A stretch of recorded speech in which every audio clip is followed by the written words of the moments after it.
Da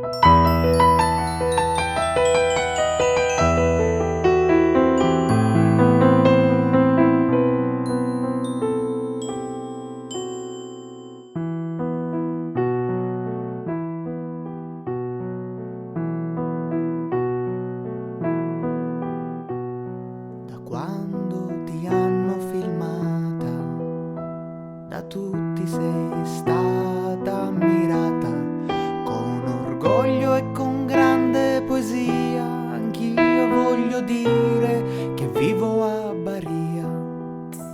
Per chi poi non mi conoscesse, non sono tra le tue comparse, non ho fatto cinema, non so cosa sia, io vivo soltanto la vera Baria. Bagheria, non ti voglio umiliare, ma vederti così mi fa male. Il tuo presente mi sembra segnato e dal futuro sono preoccupato. Bagheria, io ti devo aiutare, se continui così a peggiorare. Qui non andrà solo male la festa, qui perderemo la Bagheria onesta. Bagheria,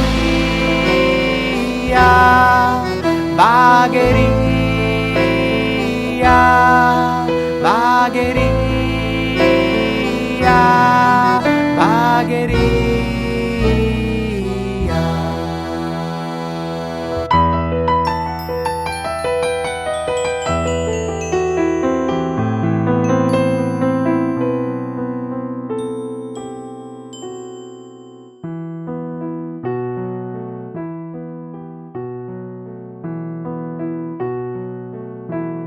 Città delle ville ti chiamano ancora, ci vuole coraggio, smettetela ora. Qui la cultura non è più una dea, ma è solo musica partenopea.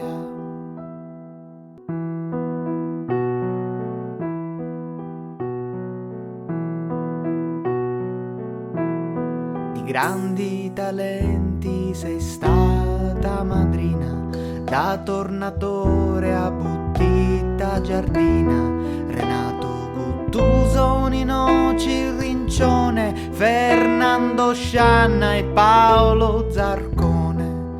Bagheria, ma con quale coraggio? Chi ti amministra si gode del paesaggio. Vi informo che non siete nel paese dei balocchi, quindi toglietevi quei paraocchi. Bagheria, qui c'è troppa gentaglia che non ti rispetta e che ti attanaglia. Dei nobili che hanno fatto fortuna, adesso rimane solo un re Rimuluna. Bagheria.